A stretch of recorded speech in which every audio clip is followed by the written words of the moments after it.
Hello everyone. Exam अड्डा पे आपका स्वागत है। तो फ्रेंड्स, मैं सूर्यांक सर और आज जो मैं आपको सिखाने वाला हूँ ये है वर्ल्ड मैप के बारे में। वर्ल्ड मैप के बारे में अगर देखें तो जो क्वेश्चंस यहाँ से आते हैं अलग अलग एग्ज़ाम में आपके पेपर में, उसमें जो ज्योग्राफी की पार्ट्स हैं, या अगर हम आप ज्योग्राफी में जो पार्ट इंडियन ज्योग्राफी चाहे वर्ल्ड ज्योग्राफी की बात करें या नदियों की बात करें, समुद्र की बात करें, इस टाइप के जो क्वेश्चंस आते हैं और फैक्चुअल क्वेश्चंस जो आते हैं उसमें आपको टैकल करने में प्रॉब्लम आती है। तो मैं इसी को कुछ सरल तरीके से, जो आप अभी पीछे मेरे देख रहे हैं वर्ल्ड मैप में पढ़ने का तरीका मैं आपको समझाऊंगा कि कैसे इसे पढ़ा जाता है और कैसे सीखा जाता है। एक कॉन्टिनेंट के बारे में डिटेल से समझाऊंगा, बाकी जो ओशियंस हैं उनके बारे में सिखाऊंगा, एक कॉन्टिनेंट की जो छोटी छोटी जी बातें हैं वो भी मैं आपको सिखाऊंगा। तो डेफिनेटली आप मेरे साथ बने रहिए। और ये जो वर्ल्ड मैप है जो आप देख रहे हैं, इसका ये फर्स्ट पार्ट है। इस फर्स्ट पार्ट के बाद भी अलग अलग पार्ट्स होंगे। तो चलिए स्टार्ट करते हैं बिना टाइम गंवाए। आई होप ये आपको अच्छा लगेगा।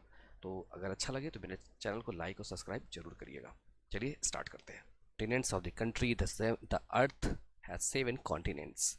उन कॉन्टिनेंट्स की अगर हम बात करें तो इसमें आप देखेंगे सबसे पहले Asia, Africa, Europe and Australia, south America and north America के बारे में। अब इनके बारे में अगर देखा जाए तो कुछ इंटरेस्टिंग चीज़ें हम देखते हैं, जैसे कि अंटार्कटिका सबसे नीचे है। फिर देखते हैं एशिया के बारे में। Asia is the largest and the most populous country है ये। ठीक है, कॉन्टिनेंट की अगर हम बात कर रहे हैं, इसमें देखें तो 30% और 48% इसमें क्या है देश आते हैं, 48 कंट्रियां हैं। अब इसके देखें तो ये पैसिफिक ओशियन से घिरा हुआ है, इंडियन ओशियन से घिरा हुआ है। ठीक है, और इधर हम देखें तो आर्कटिक ओशियन से नॉर्थ साइड घिरा हुआ है।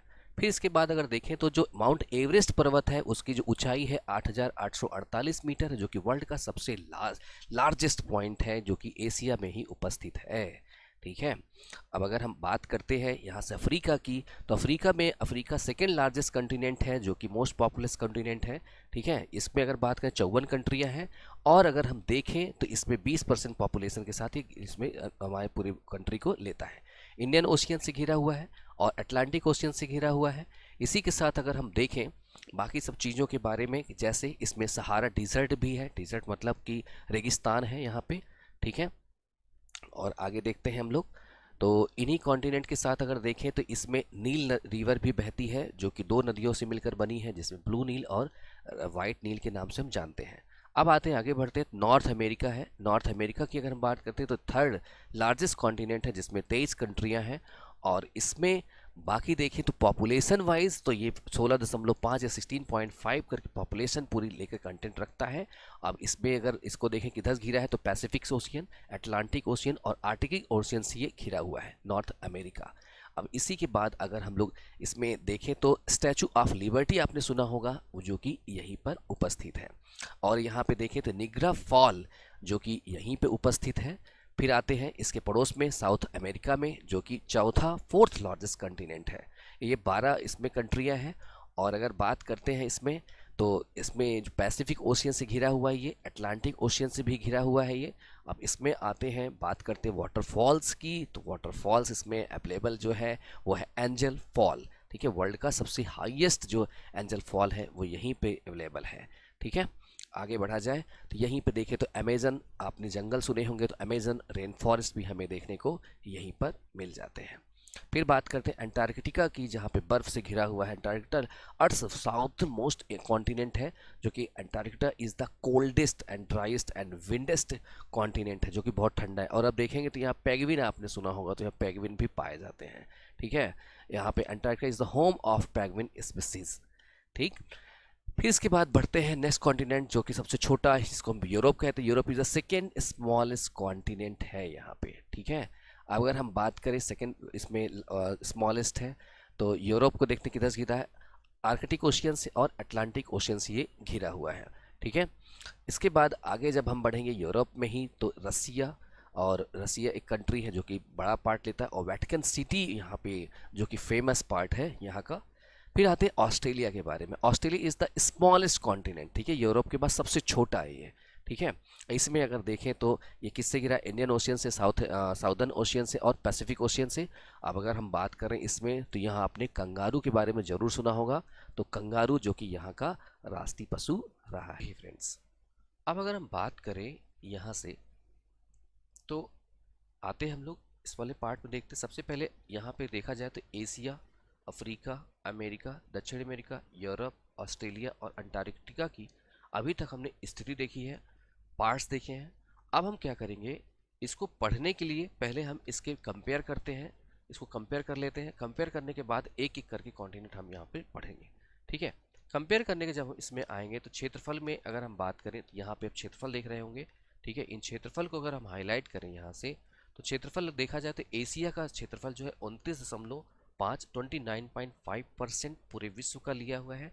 फिर 20.4% अफ्रीका का है, एंड उत्तरी अमेरिका का 16.5, एंड दक्षिण अमेरिका का 12.0, एंड यूरोप यहाँ पे 6.8, एंड ऑस्ट्रेलिया 5.9%, एंड अंटार्कटिका 9.2% है।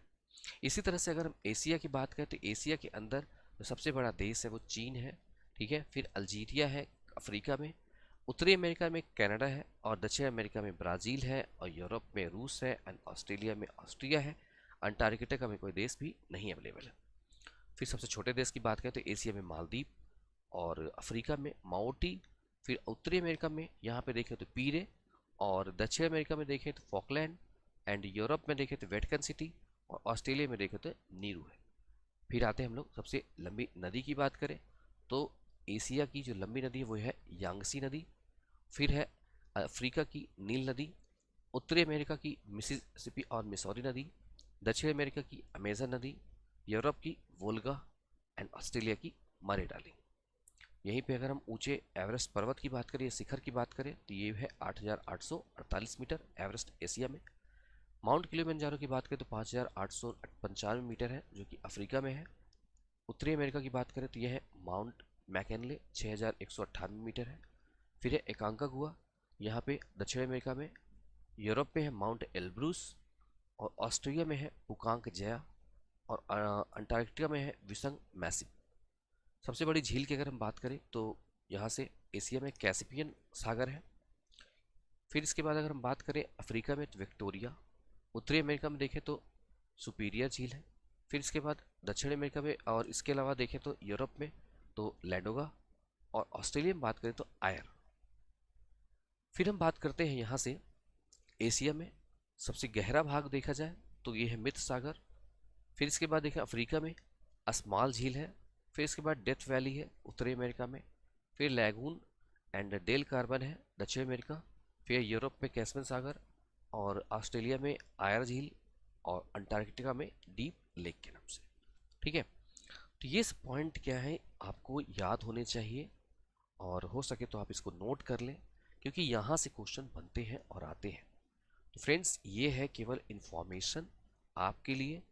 ये इन्फॉर्मेशन आई होप आपको अच्छी लगी होगी।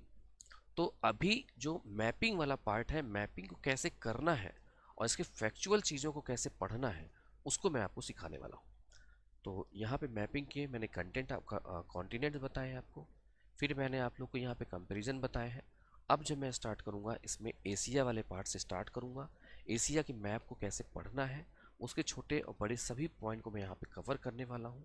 तो ये चीज़ें आप लोग मेरे साथ बने रहिएगा। आई होप आपको ये वीडियो अच्छी लगी होगी। अच्छी लगे तो लाइक और सब्सक्राइब जरूर कर दीजिएगा। Thank you for watching.